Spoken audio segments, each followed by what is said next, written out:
やっぱり、あなたみたいな親父じゃ、無理みたい。わかった。けど、俺なりの制裁を与えるから。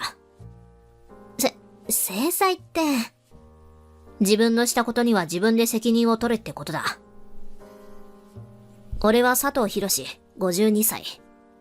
地方銀行で副支店長をしている。現在、自宅から車で2時間の距離に単身赴任中。妻は亜美、42歳。スーパーでレジのパートをしている。出会いは20年前、妻は22歳で看護師だった。当時俺は32歳。仕事は多忙を極め、土日は疲れ切って部屋でゴロゴロして過ごす、何の楽しみもない日々だった。そんな中、交通事故に巻き込まれ、俺は入院することになった。入院した病院に看護師として働く亜美がいた。前の年に看護学校を卒業したばかりで、初々しい印象で、仕事にも人一倍熱心だった。俺の怪我は軽かったものの、それでも腕をギプスで固定され、痛みに耐える身にとって、白衣の彼女はまさに天使だった。美人で優しく、俺より10歳も若い亜美は手の届かない存在で、遠くから憧れを持って眺めることしかできずにいた。1日2度の検温や午後の包帯交換など、亜美との時間は貴重で、不謹慎だが俺はもっと入院していたいと思っていた。そんなある日、向かいの病室から怒鳴り声がした。1回でやれって言っただろうが。ドスの効いた男の声がした。すみません。怯えながら謝る声は亜美だった。どうしたのかと思って覗きに行くと、高齢の男がベッドから起き上がり、亜美を睨みつけている。亜美は点滴のチューブを手に、おろおろと男を見るだけだ。点滴の針が男の腕の血管に命中せず、やり直そうとしている。お前、新米か。はい。ダメだ。ベテランと交代しろ。ですが、今日は私がこの部屋の担当なので。じゃあ、この病院を訴えてやる。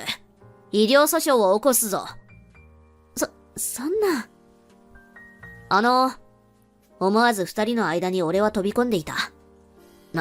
なんだお前は。僕は向かいの部屋に入院しているものです。患者が何の用だ。失礼ですが、あなたにも新米の時ってあったんじゃないですか？なんだと？それとも、あなたは生まれてから一度もミスをしたことがないんですか？もう少し、広い心で若者を育てましょうよ。すみません、年上の方に。いや、だが、そうだな。入院生活でストレスが溜まっていて、八つ当たりして悪かったよ。私こそ、未熟者で申し訳ありません。めげずに頑張れよ、白衣の天使さん。亜美は微笑んで再び針を刺していったが、今度は上手に血管に入った。針が動かないようにテープで固定した亜美は、俺に微笑んでみせた。俺も微笑み返すと、自分の部屋に戻った。その日、ギプスが取れた俺は、翌日退院と決まった。亜美はその日の担当ではなかったのだが、わざわざ俺の部屋に来てくれた。先ほどはありがとうございました。お礼に今度、食事をご馳走させてください。お礼なんて、そんな。お礼って言うより、正直言うと、このままあなたと二度と会えないのは寂しくて。俺は一瞬、何を言われたかわからなかったが、亜美の言葉を何度も頭の中で反芻し、これは恋の告白なのではないか、と勝手に想像した。だが一方で、これほど若く美しい女性が、冴えない男に好意を寄せるなど、ありえないとも思った。それでも、何年も彼女のいなかった俺にとって、久しぶりに週末の予定が入ったことは、それだけでも生活のクオリティが上がる気がしたし、実を言うと、内心ほのかな期待もしていた。そんな願いが通じたのか、亜美は俺のように頼りがいのある男が好きだと言って、一度目のデートから積極的にアプローチしてきた。それから俺と亜美の交際がスタートし、その年のうちに俺たちは結婚した。10歳も年下の甘い上手な亜美に俺はぞっこんだった。仕事中も亜美のことが心配でたまらなかった。病院勤務を続けていた亜美を医者や男の患者が狙っているような不安感に襲われた。それに22歳で結婚した亜美の一番楽しい時期を奪ってしまったこともなんだか申し訳ない気がしていた。だから彼女の欲しがるものは何でも買い与え、家事の手抜きにも見て見ぬふりをした。俺たちは結婚してすぐに子供に恵まれた。それからアミは負担の少ない日中だけの勤務となった。生まれた娘はアミにそっくりな可愛い女の子で、リサと名付けた。それから20年が過ぎて、リサは大学生となったが、家族3人、平凡だが順風な日々を過ごしている。変わったことといえば、今年俺に辞令が下りて副支店長を任命され、新店舗に栄転となったことだ。転勤先は特急電車で2時間の距離だった。俺はアミに帯同を頼んだが、彼女は堅くなとして拒否した。そんなところに行ったら、リサが大学に通えなくなるわ。じゃあ、リサだけこのマンションで暮らせばいい。あら、あの子、料理も掃除もできないわよ。なら、覚えるのにちょうどいい機会じゃないか。でも、女の子の一人暮らしなんて危ないわ。何かあったらどうするの？じゃあ、やっぱり俺が単身赴任か。悪いけどそうしてちょうだい。私たち、ここで暮らすから。わかった。大切なリサのためよ。俺は寂しかったが、リサのためと言われたのなら仕方がない。そうだな。毎週週末に帰ってくればいいか。しかし、アミはこう言ったのだ。あら、無理しなくていいのよ。予想外のアミの言葉は、俺の心にぐさっと突き刺さった。最近、ちょっとしたアミの言い回しに、俺は冷たさを感じることがあった。俺に帯同しないのはリサのためだからいいとしても、無理しなくていいのよ、だなんて、少し冷たいんじゃないか。もっと愛の感じられる言葉を俺は求めているのに。例えば、寂しいわとか、必ず毎週帰ってきてね、の言葉が欲しかった俺は内心へこんだ。だが、結婚して20年も経ったのだから、アミの感覚の方が普通で、俺が少し甘ちゃんなのかもしれない。女性の方が現実的だしな、と俺は自分を納得させることにした。明日帰るから。俺がアミに LINE メッセージを送ったのは、単身赴任して2週間が過ぎた時だ。それまでは、前任の副支店長から業務の引き継ぎを受けたり、俺の歓迎会をしてもらったりで忙しくしていたため、帰ることができなかった。ようやく落ち着いたので、俺は土曜日一泊の予定で帰ろうと、アミに LINE メッセージを送ったのだった。送信したのは金曜日の夜8時頃だった。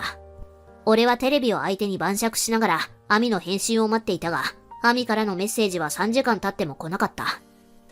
既読もつかない。何かあったんじゃないか、と俺は心配になり、電話をかけてみた。が、8コールしてもアミは出ない。リサにかけてみた。ああ、俺。何？アミに電話するんだけど、出ないんだよな。ふーん。何かあったんじゃないかと思って。さあ。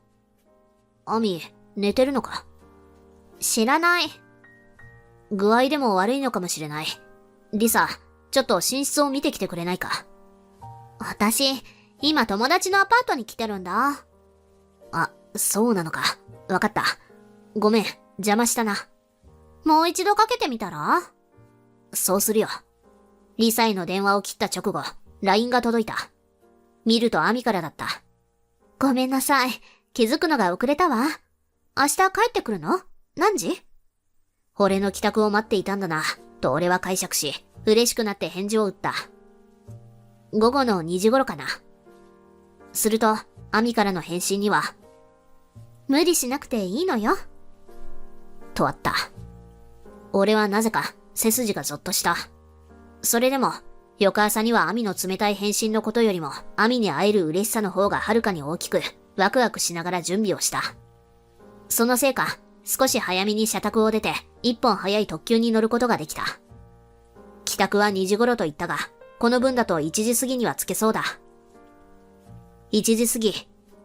マンションに着いた俺は、鍵を開けて室内に入った。ただいまー。しかし、返事はない。リビングを見渡すが、アミの姿はない。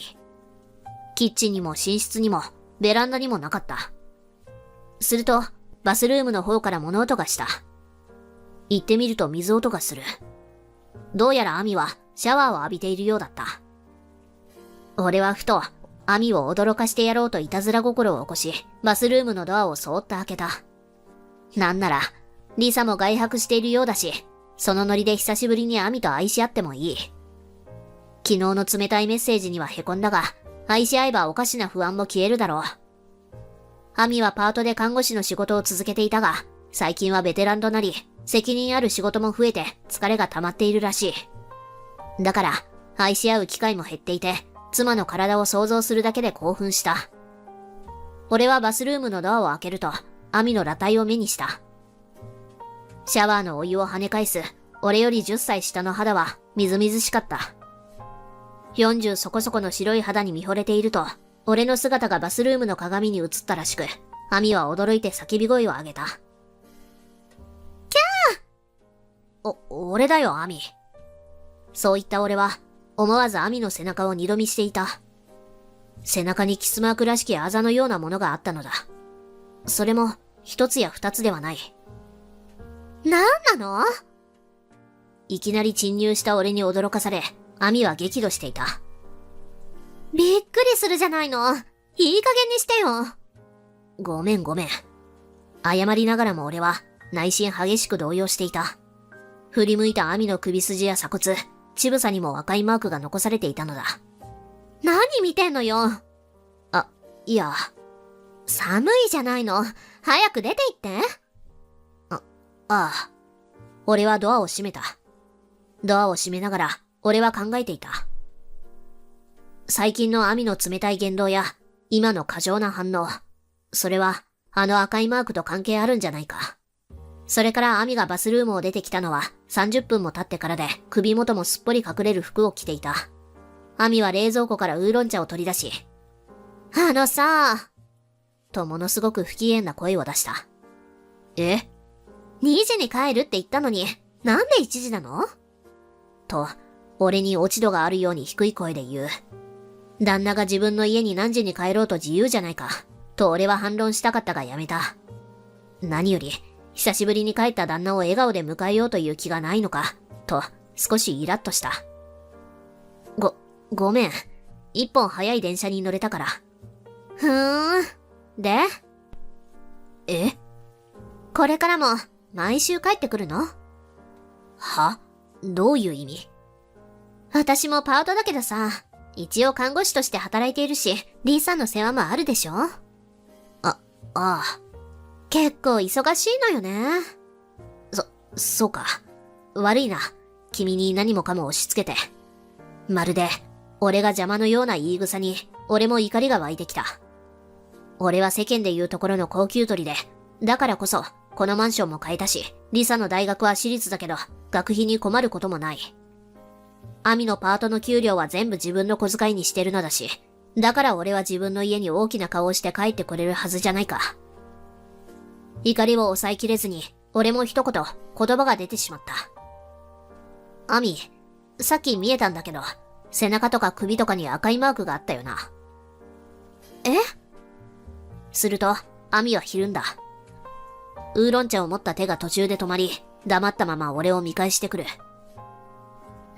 何が？確信をつかれたアミが動揺するのが手に取るように俺には分かった。キスマークか。何言ってんの？違うのか。当たり前でしょ？じゃあ、なんでそんなに焦ってるんだよ。焦ってなんかないわよ。焦ってるじゃないか。焦ってないわよ。このトンチンカン。トンチン？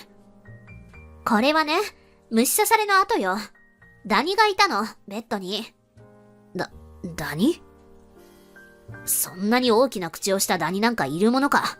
と思ったが、これ以上は無駄なやりとりになりそうで、俺はもうそれ以上は何も言わなかった。それから夜になっても、アミは俺とは口を聞いてくれずに黙りこくっていた。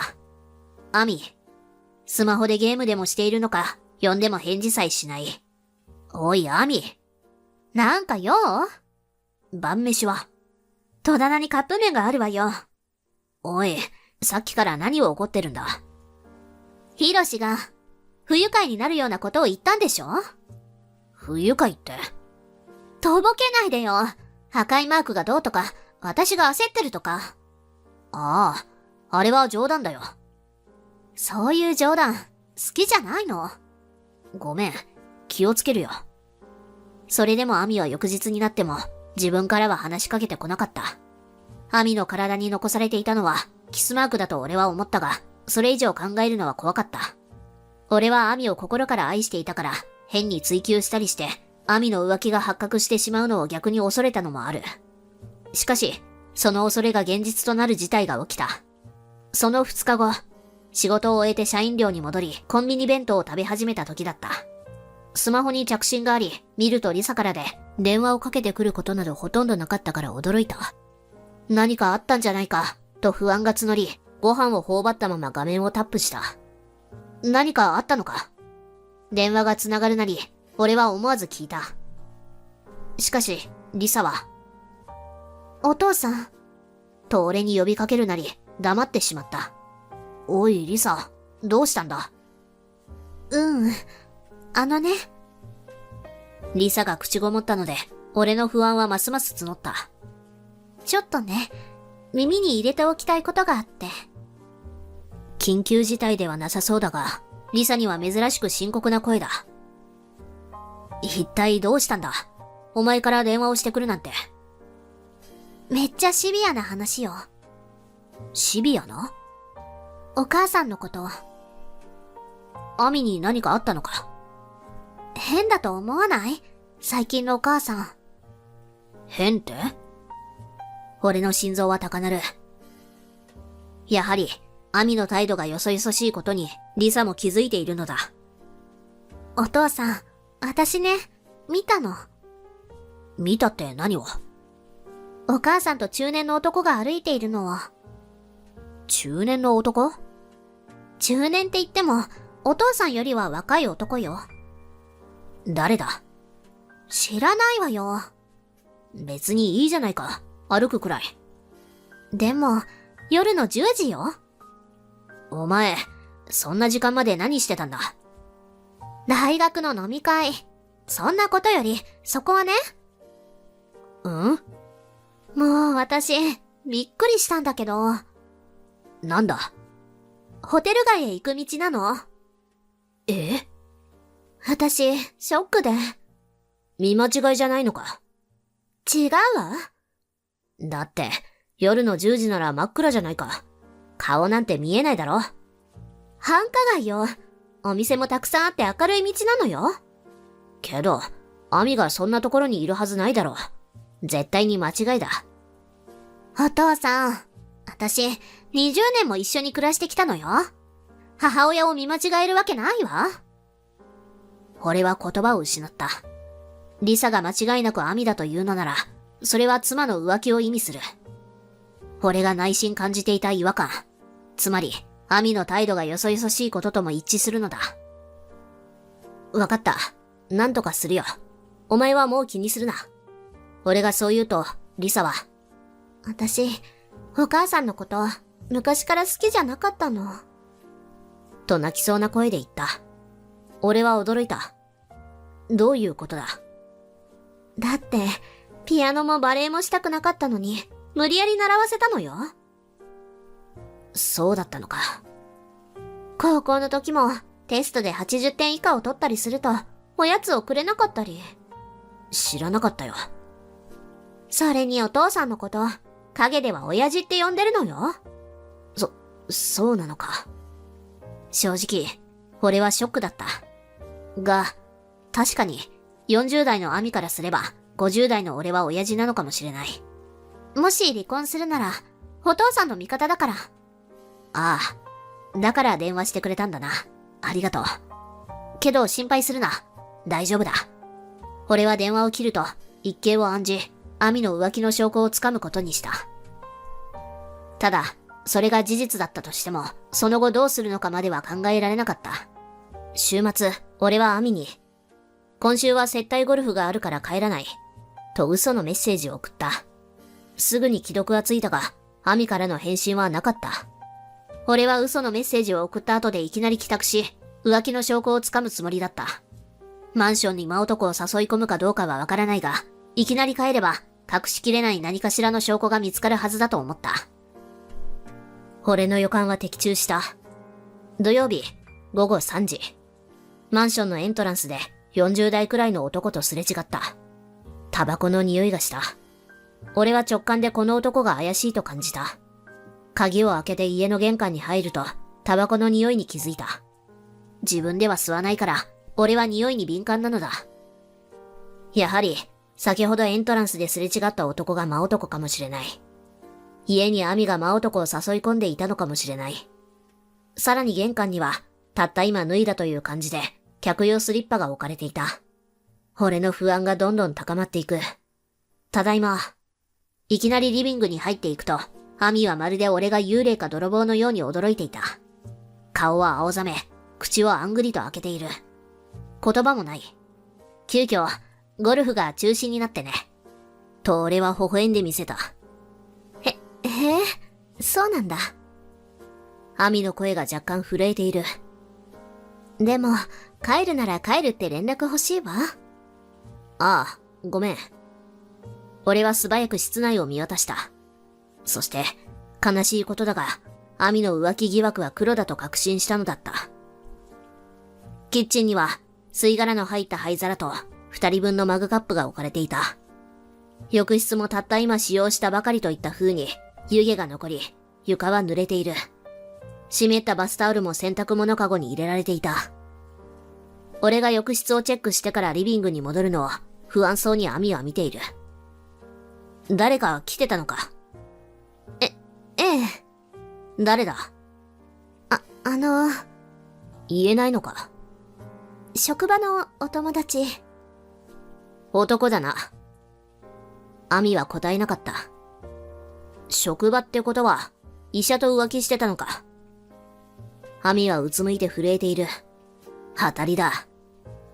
ごめんなさい。亜美は両手で顔を覆って泣き出した。相手は誰だ？病院の北林先生よ。俺を裏切っていたんだな。あなたがいなくて寂しかったの。その男と一緒になりたいのか？そんなわけないでしょ。向こうには奥さんがいるし、私にはあなたが全てなのよ。一時の過ちなんだな。もちろんよ。すぐに別れるわ。本当だな。相手を訴えることもできるんだぞ。お願い、やめて。わかった。二度目はないからな。もちろんよ。二度としないわ。本当だな。本当よ。あなた、許してくれるのね。ごめんなさい。俺は亜美を信じて、夫婦関係を再構築することにした。なぜなら、俺にも責任があると思ったからだ。10歳も若い妻をもらった負い目で、今まで散々亜美を甘やかしてしまった。それがかえって、亜美のためにならなかったのだろう。さらに、理由はあるにしろ、単身赴任してしまったこともある。亜美が寂しかったというなら、仕事に追われていた俺の責任だった。俺たちはやり直すことを決めた。その晩、亜美は美味しい料理を作ってくれて、二人でワインを飲んだ。それから、久しぶりに亜美とベッドを共にしたのだが、いざとなると、以前見た背中のキスマークや、エントランスですれ違った男の顔が浮かび、その男と足を絡め合わせる亜美の嬉しそうな顔を想像してしまって、俺は途中で亜美から離れた。それでも俺に腕枕された亜美の寝顔を見ていると、この選択で良かったのだと自分に言い聞かせた。それから2ヶ月、何事もなく過ぎていった。週末になると帰宅する俺を、亜美は温かい料理と優しい笑顔で迎えてくれた。ただいま。あなたお帰りなさい。待っていたわ。おお、いい匂いだ。ええ、あなたの好きなビーフシチューを作ったの。嬉しいな。ワインも冷えてるわよ。だから、再構築してよかったと心から思っていた。亜美、今夜はどうかな。ワインでほろ酔いの亜美を俺は抱き寄せた。ええ。すると、亜美は煮え切らない返事を返し、俺の腕をすり抜けて逃げてしまった。ごめんなさい。私、今生理中なのよね。ああ、そうか。ごめん。気まずくなったのか、亜美はワインを飲むのを途中でやめて、お風呂へ向かった。残された俺も気まずくなり、ワインを飲み干した。アミが風呂場へ行った後、テーブルに残されていたアミのスマホに LINE のメッセージが届いた。見るつもりはなかったが、目に入ってしまったポップアップメッセージに、アミ、君の白い肌を思い出してるよ、と表示された。一瞬何が何だかわからなくなって、頭がぐらっとした。浮気相手の医者とは別れたはずだが、実際はまだ続いていたのだろうか。思わずメッセージをタップすると、ロックはされていなかったようで、過去のやりとりを遡って読むことができた。それによると、相手はかなり年下の男で、出会いのきっかけはアプリの出会い系サイトだと判明した。二人の出会いは1ヶ月前で、すでに2度ほど体の関係を持ったようだった。スマホには写メも数枚残っていて、その中にはグラビアモデルのように、あらわな姿で微笑むアミの姿もあった。真男はユータと名乗る男で、写メでは20代に見えた。医者と別れたのは本当だったが、別れてまだ2ヶ月しか経っていないのに、もう次の浮気相手を見つけていたのだ。しかも、お手軽な出会い系アプリを使って探していたということだ。盛りのついたメス犬のように、本能の赴くままに男を探し歩くアミに、俺はもう言葉を失ってしまった。気づくと、目の前にアミが立っていた。お風呂から出て、パジャマ姿で俺を呆然と見ている。俺もアミのスマホを持ったまま、呆然とアミを見返していた。お互いに一言も喋らないまま、時間だけが過ぎていく。口火を切ったのは、アミの方だった。やっぱり、あなたみたいな親父じゃ、無理みたい。俺はうなずいた。わかった。けど、俺なりの制裁を与えるから。制裁って、自分のしたことには責任を取れってことだ。離婚ってこと？ああ、もちろん離婚だ。いいわ、離婚しましょう。ついに私、自由になれるのね。アミははしゃいでいるが、どこまでわかっているのだろう。俺は痛い目に合わせようと本気で考えているのに。俺の復讐が始まった。二度も裏切られたからには、もう容赦しない。俺はアミが看護師として働く病院へ行き、経営者である院長に面談を申し込んだ。院長室に通されると、勤務中の北林医師とアミを呼んでもらった。おぞおずと院長室に入ってきたアミは、俺と北林医師が座っているのを見て驚愕した。院長がアミと北林医師に浮気の事実を確かめ、二人が認めると、院長は解雇を通告した。俺は俺で北林医師に慰謝料200万円を要求すると、北林は了承した。慰謝料は今日中に振り込みます。ただ、妻には自分から話をするので、その点はご理解ください。北林が俺に愛願してきた。俺は聞いてみた。直接話すのですね。離婚するのですか？私は離婚したくないので、とにかく誠意を込めて妻に謝ります。北林医師は立ち上がって、深々と頭を下げた。本当に申し訳ありません。俺の家に上がり込んで、夫婦のベッドでいかがわしい行為をした真男なのだから、もっと復讐してやりたい気持ちもあったのだが、もうアミとは別れているわけだし、今更他人の家庭を壊したところで恨まれるのは俺だから、慰謝料だけで手を打つことにした。アミは泣き叫んだ。私は払えないわよ。そんな大金。すると院長が、退職金を支払うから、それできちんと払いなさい。と厳しく言い放ったが、アミはうなだれた。でも、そうしたら、仕事が見つかるまでの生活費がないわ。お願い、あなた、慰謝料は勘弁して。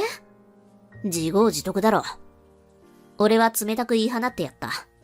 それなら、アミは強気になって俺を睨んだ。リサの養育費を要求するわ。ああ、もちろん払うよ。それに、どうしても慰謝料を払えと言うなら、もう二度とリサには会わせないわよ。俺はため息をついた。最後の最後まで性悪な女だと思うと、こんな女と結婚した自分が情けなかった。そこまで言うなら、ユータとかいうアプリで出会った男の職場にも乗り込んで、慰謝料を請求するぞ。と、俺は脅した。すると、アミは不敵な笑みを浮かべた。やれるものなら、やってみなさいよ。は？アプリを見たところで、名前だって偽名だし、住所も電話もわからないわよ。見ず知らずの男と関係を持っていたのか。俺は心底呆れた。お前は発情期のメス犬か。俺は思わず心のままに出現してしまった。なんですって？何にせよ、どこのドイツかわからないなら、慰謝料を取るどころか文句の一つも言えやしない。それに、アミが独身だと嘘をついて近づいた可能性もあるわけだし、もうこれ以上揉めるのもうんざりというのが正直な思いだった。悔しい思いもあったが、2番目の真男に慰謝料を請求するのは時間の無駄だと思い諦めることにした。今の俺にとって最大の課題は二度とリサに会えないことだ。しかし、アミの目論みは大きく外れ、アミはまた泣き叫ぶ結果になった。リサはもう20歳で両親が離婚した際、どちらを親権とするか本人が選ぶことができる。リサは迷うこともなく、即決で俺を選んでくれた。そのリサの決断の速さに、アミは再び嘆いた。結局、アミは俺にも北林医師にも見捨てられ、愛娘のリサにも見放される結果となった。離婚後、アミは今、一人で孤独に暮らしているらしいが、俺にはどうでもいい。俺はまだ心の傷は癒えていないが、リサがいつか嫁に行く日までしっかり稼いで見守りたいと思っている。そして、一人になっても自分なりに充実した日々を過ごそうと、いろんなことにチャレンジしていきたいと考えている。My wife's smartphone was still plugged into the charging cord and placed in the corner of the chest of drawers. Normally I would never have touched it, but tonight was different. I unconsciously reached out for it, as if something was stuck in the back of my throat and I couldn't spit it out. When I opened it, there were words and photos that I couldn't believe my eyes. Hey, when can we meet again? Yesterday's hotel was great, on those sheets again. And there was an attached image. My wife was leaning on a man's shoulder and smiling, exposing her skin. My name is Saito Hiroshi. I'm 36 years old and I'm the president of a mid-sized IT company. The first time I met Minami was on the day of the entrance ceremony for our first year of elementary school. I was led by my mother into the gymnasium, and the girl in front of me was desperately looking for a pencil she had dropped. I picked it up and handed it to her. That was the beginning. Thank you. What's your name? Hiroshi. I'm Minami. After that, we strangely ended up in the same class on our class buying trip, and before I knew it, we were always by each other's side. Minami was always there when we went to the tenement house, to the summer festival, and on the way down, and his presence was more natural than special. It was the same in middle school and high school. There was a day when he made me rice balls because I was busy with club activities. I said to him in a blunt voice, "Is he hiding his embarrassment? He's probably from a convenience store, isn't he?" But I still remember how polite he was. On the way home from the high school graduation ceremony. As we were walking along the riverbed, he muttered, "Please contact me even if you go to Tokyo." Yeah, I will. I mean, we'll meet if we limit it. That's not what I meant, idiot. He pouted his lips as if he was embarrassed, but then he smiled and made a pinky promise that we'd meet again. It was really natural all the time. We didn't become lovers until we became working adults. By chance, we met in front of the local station and found out that he had returned to his parents' house. I asked him to join me for tea, and he smiled and said, "I can't help it," and I was completely taken. That winter we started dating officially, and by the following spring we had already decided to get married.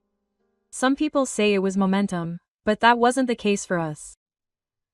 There was a long-standing trust and a sense of security like air, and it seemed like we would naturally become a couple. The night we slurped down cup ramen together amidst the pile of cardboard boxes from the move, we laughed and said, "This isn't so bad either." I'll never forget his profile. It's our 10th wedding anniversary since that day. I've been feeling uneasy ever since the morning. I checked my smartphone calendar several times while at work and nervously cleaned up my desk. It's the 10th year. Even if it's not a big deal, I think people still want to do something. So on the way home, I bought a whole cake at a cake shop in front of the station. It was topped with seasonal fruits and was made with plenty of strawberries and blueberries, which Minami likes. The moment I received the box, my heart leapt a little. Wow, I could picture her beautiful smiling face. Oh, if only today, we could talk around the cake like we used to. When I opened the front door, the sound of the TV in the living room was ringing out loud. Minami was lying on the sofa, staring at something in silence with her smartphone in one hand. I'm back, I said, gently placing a cake box on the table. Look, it's our anniversary today, so I bought a cake. I was vaguely aware that she didn't have the reaction I was expecting. Still, I thought she might look a little surprised or smile to hide her embarrassment, but I don't need that. I'll get fat and I'm not interested in cake anyway. I said that just by parting ways. She didn't even move her position while playing with her smartphone, as if she was cutting off my existence. My head couldn't keep up, and the sound of the TV was strangely loud, and I felt like nothing I said reached her. It's our anniversary though. I said that, but Minami pretended not to hear me, and didn't stop scrolling the screen. How many years have passed since I've been thinking like this? The first few years were fun. We went to look at furniture together, and we prepared our new home, and we cooked on the weekends, and Minami was smiling. She waited for me to come home and proudly showed me what she made today. I used to look forward to coming home. But something changed. At first it was a small change. She started to get tired of housework, and we started eating out more, so she didn't care if the laundry piled up. She started playing with her smartphone all the time, and no matter what I said, she seemed to be indifferent. How was work? That's right.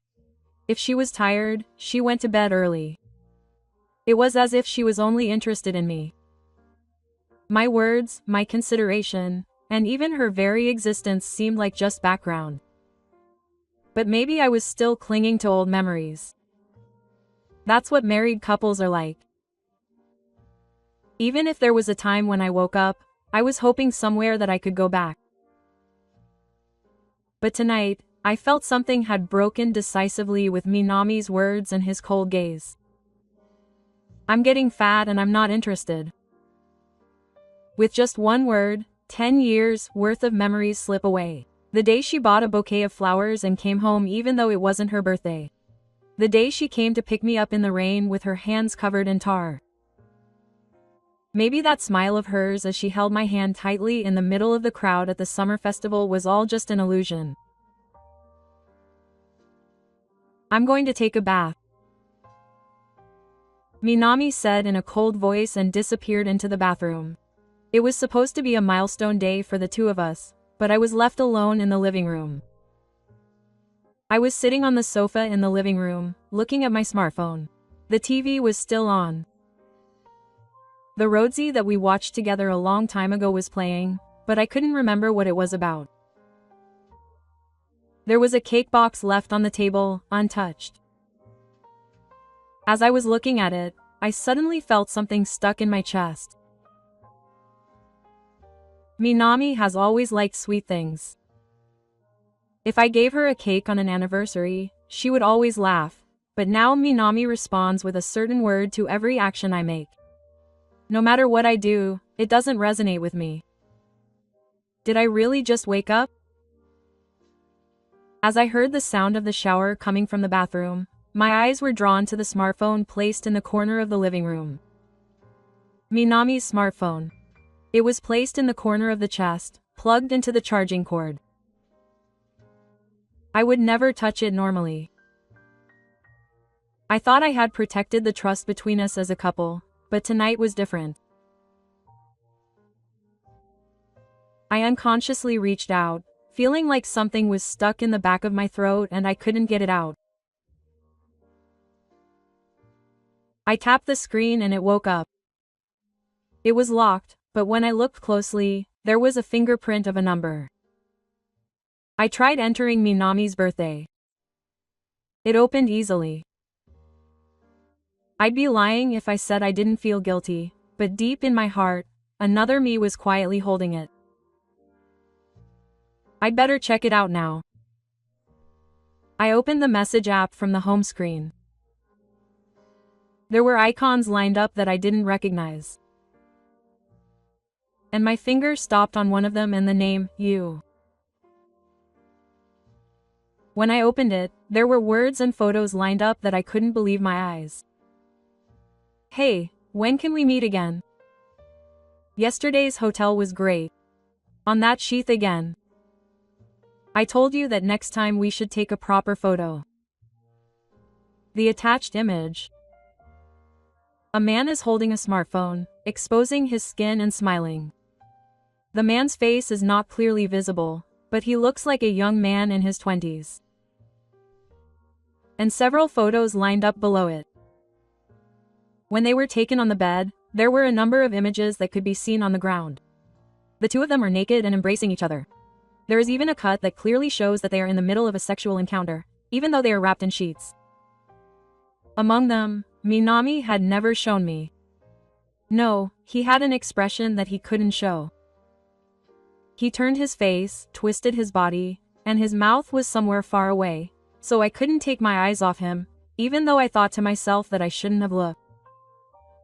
All the blood drained from my hair in an instant. I desperately tried to hold back the urge to scream. My body trembled, and emotions of anger, sadness, and not wanting to believe it all mixed together in my head. With trembling hands, I desperately operated Minami's smartphone. I took screenshots repeatedly and transferred all of Gigi's photos and messages to my smartphone. Immediately afterwards, I carefully deleted the transfer history and screenshots, and erased the history. It took only a few minutes, but it felt like an hour to me, and it was a long and painful task. When everything was finished, I gently returned Minami's smartphone to its original position. Then, without a word, I returned to my bedroom and took out a small USB from the desk drawer. I thought I should store evidence on an external memory as well, just to be safe. A few days later, I backed up all the data, intending to consult a lawyer. At this moment, something had clearly changed inside me. There was no reason to cling to the illusion of being a married couple anymore. At this point, something inside me had completely broken. Yoko-san, Minami called out to me, "Good morning," but I didn't reply. I just got ready for work without even looking at her face. From then on, I stopped talking to Minami at all.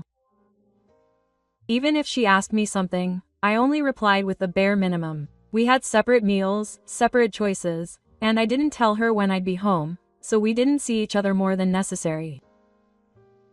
At first, Minami was shaking her head, but after a while, she seemed to sense something in my change of attitude and started to get strangely restless. Then I made another move. I stopped giving all the financial support I had been giving to Minami's family. Minami's family runs an old store in the local area, but it hasn't been doing well for the past few years. I had been paying for the repairs to the store and part of the living expenses. But there was no reason to give money to someone who had betrayed me. It's over. By the time I muttered this to myself, my feelings for Minami had almost disappeared. A week had passed since I had stopped talking to Minami. For the first few days, he seemed uncomfortable, but soon it became clear that he was impatient. He suddenly started serving miso soup for breakfast, and lined up my shoes at the entrance, and he started to be overly considerate. But all of this just seemed like a superficial attempt to get by. Hiroshi, is it the day I don't want dinner today? Ah, I don't. Even when I answered, he looked even more relieved. As if he thought that if he was nice, everything would go back to normal. As if he thought I would forgive him by clinging to sweet memories. If that's the case, he probably thought I didn't see that photo. I still haven't mentioned anything about him looking at my phone. So maybe Minami is angry about something, but doesn't know why. That's not it. I know everything. All of your betrayal. And one more thing, he seemed to have heard more than I expected about the fact that I had stopped sending money to Minami's parents' house. One Sunday afternoon, the doorbell rang. When I opened the front door, Minami's father was standing there. Saito-kun, I have something to tell you. He is a man I once called Dad. But now he is a stranger. Nothing more, nothing less. I'm sorry, but I have nothing to say. I closed the front door with only those words. As I stood there, the heavy footsteps of Minami's father faded away. A few days later, Minami brought a homemade dinner. But that day, I had eaten outside and returned home. The sweet smell that wafted through the air the moment I opened the front door and the forced smile somehow made me shiver. Today is Hishi's birthday, isn't it? There was even a cake on the table, thinking that she might eat it. Apparently, he even pulled out the recipe that they made together 10 years ago when they got married. Who did he make it with? I was completely unconscious when I said those words. But Minami's shoulders twitched and I couldn't say anything back. The air in the living room was freezing. Is something wrong? Minami asked in a trembling voice. But I didn't answer that either. I just stared silently at the food on the table. I stood up and turned away. Minami's voice, which had started to say something behind Hiroshi, faded away. And it was the next morning. I went down to the living room and Minami was sitting on the sofa, staring at the table with a blank look on her face. In front of her eyes was the envelope I had left after reading it last night. There was a report from the detective agency. The envelope was open and the documents inside were slightly protruding. A business card, a photo of the hotel, a copy of the line message. All of these were evidence that supported Minami's betrayal. There was a coffee cup on the table as usual, but the contents were cold. It must have been a long time since she put it in. Minami said in a trembling voice without looking at my face. Where did you know that name? I slowly sat down in a chair and picked up the envelope. There was no need to check the letters on the business card again. It was the name of the person she had an affair with after all. The color disappeared from Minami. At that moment, it seemed like all of her masks had fallen off. The face that had been somewhat fake until then crumbled, and I could see the blood receding from her hair. My lips trembled and I started to say something, but it didn't seem like I was in love. Ishitomoki said he was 25 and a part-time worker. I still have photos from the hotel. All the messages. I told him calmly. I didn't yell or blame him. I just quietly pointed out the facts. Is it not so? Is it not so? Was it all just impulse? Minami tried to make an excuse as tears gathered in her eyes. But my heart was no longer there. I don't know any excuses. With that, I put on my coat and headed for the entrance. I heard Minami break down in tears behind me, but I didn't look back. When I opened the front door and went outside, I smelled a little bit of spring.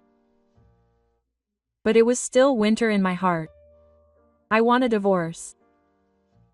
I said those words the night after I mentioned Ishii Kino's name. A cold silence fell on the living room at night. I said it, but I felt a chill deep in my heart. I never thought that the day would come when I would say such words. When I married Minami, I believed that we would leave her together in whatever form, but there is no need for the betrayed party to remain silent forever. After hearing my words, Minami remained silent and bowed her head, saying nothing.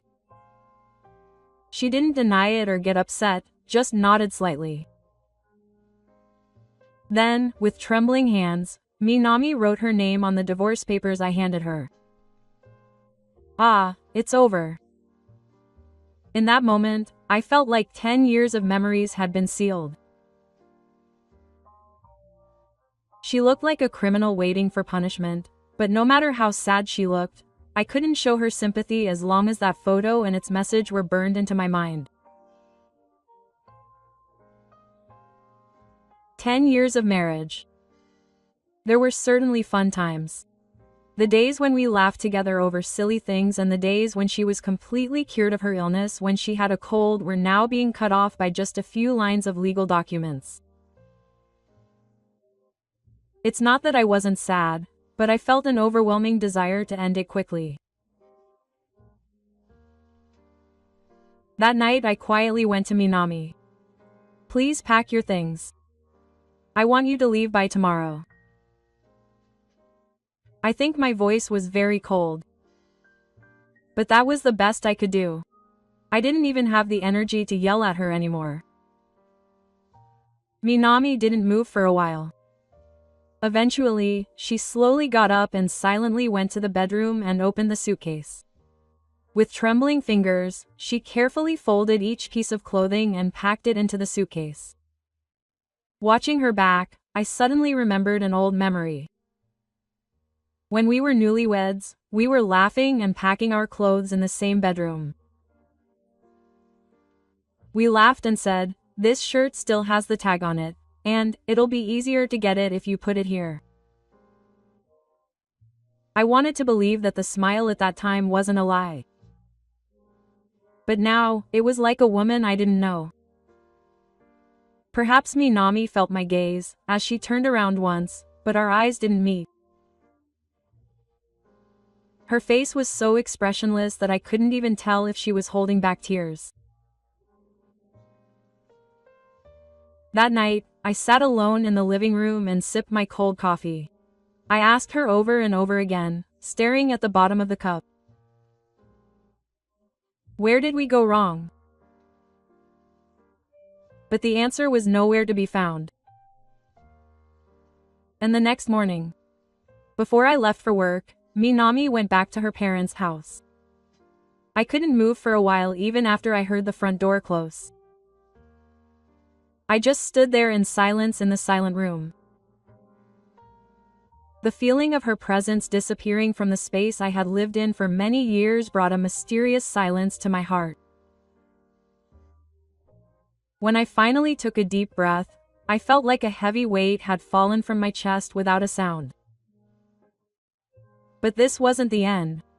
Rather, it had finally begun. I immediately contacted my lawyer. Preparations are complete. Your wife has unconfirmed evidence, so we will be able to proceed in our favor. There was a sense of certain victory in his calm tone. But strangely, I didn't feel like I had won. I was just tired. I received a message from Minami that same day after returning to. When I opened the line message, there was just one thing he wanted to say. I left it unread, but a few hours later the message rang. After some hesitation, I answered. To be honest, I could tell what he was going to say. Please listen to me. The voice on the other end of the phone was shaking so much that it seemed like he was about to cry. It was a little like the Minami of that time, but it didn't bother me anymore. If you have something to say, please keep it short. When I replied, Minami immediately got to the point. It's about the compensation, but even if you tell me so suddenly, I'm not working and I don't have much savings. It was an excuse I expected. So you can't pay it? Yes. I can't afford that amount. What should I do? I could hear her crying voice from afar, but I didn't feel like joining in. Everything I'd built up over the years was destroyed by just one man. I'm not the only one who was betrayed. Our time and trust are all gone. So I told her quietly and clearly. Then I'll make Ishii pay too. At that moment, I could tell Minami's breath had stopped on the other end of the phone. I tried to say something, but my throat felt choked and I couldn't fall in love. It's the man you chose. You two should take responsibility. With those words, I hung up the phone. Even after the call ended, message appeared on the screen, I couldn't move, staring at my smartphone for a while. There were days when this voice supported me. But now all I could hear was noise. Minami was completely finished with this. And next was Ishii's turn. A few days later, the new employee training began in the train. This year, there were many applicants, and more new recruits than usual participated. It was by chance that I found his name on the list of new employee training. The moment I saw Ishii's face photo on his resume, I burst out laughing. I never thought he would apply to a company where the husband of the woman he slept with was the president. Is he poopless, or just an idiot? No, probably both.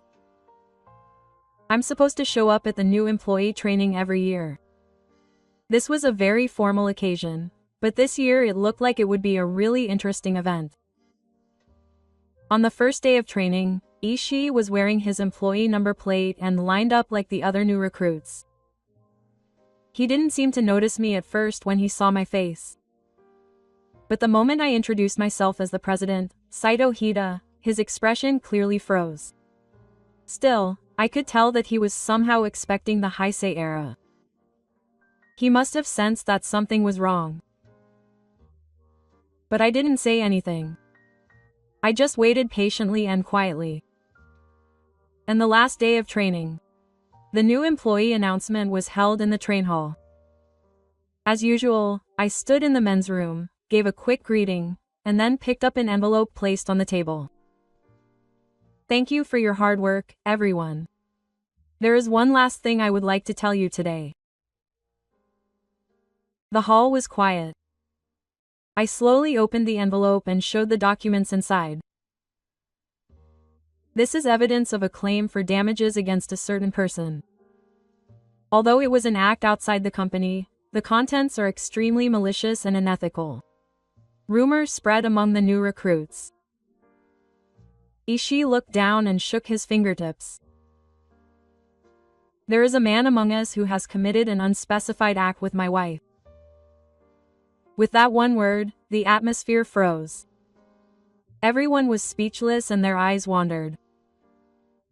But my eyes were always fixed on one person. All the evidence is here. Line exchanges, photos, hotel usage history. I will now officially proceed with the legal procedures. Ishii's face was straight. Could he no longer bear it? Finally, he stood up and took action. No one chased after him. There was no point in running away. The next day, Ishii Satoshi left to complete the procedures for his resignation due to Ishin's circumstances. But my revenge is not over yet. I sent a certified letter of compensation to Ishii's parents through my lawyer. Soon, the company received a phone call. Saito-san, I'm really sorry about my son. An old woman's voice mixed with tears. It was Ishii's mother. I left the money in my hand and remained silent for a while. I'll make him pay for what he should pay. I intend to make him bear the responsibility of raising a man who lacked ethics. I heard a voice on the other end of the phone. But my heart didn't hurt at all. A while later, Minami tried to contact me again. His name was in my smartphone's call history many times, but I never answered. There was no reason to go back to the past. A few weeks later, a mutual acquaintance told me about Minami's situation. She seems to have lost a lot of weight. In many ways, apparently, she returned to her parents' home soon after the divorce, but it seemed like she was still too small there. My father especially trusted me as if I was nothing, so the disappointment was great. You can date any man you want, but I will never forgive you for betraying Saito-kun. After he said that, Minami hardly spoke to him. His mother also seemed worried on the surface, but when asked why he did such a thing, she just sighed and the conversation gradually died down. The neighbors were cold. When I walked through the shopping district I was used to, old classmates and familiar housewives whispered to me, "Minami-chan is back. She broke up with Saito-kun. And it seems that it was because of Minami's affair." The rumor spread faster and stronger because of the big gap between Minami's image as a former honor student. I started contacting my old friends on SNS.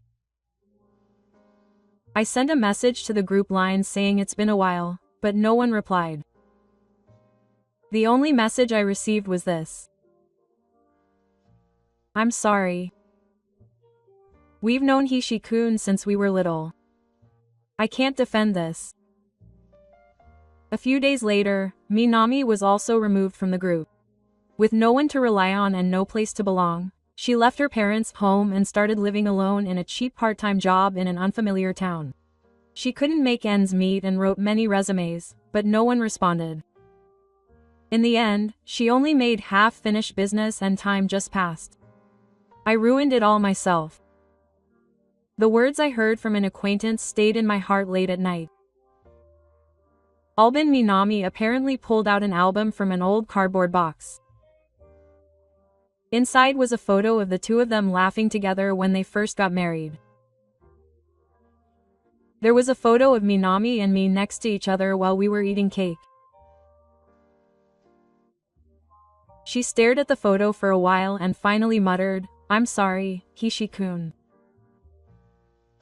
I still am. But it's too late now." I wasn't surprised by the story, and just accepted it quietly. Now I have no reason to start over and no need to look back. Finally, I can sleep soundly at night again. That was my greatest relief.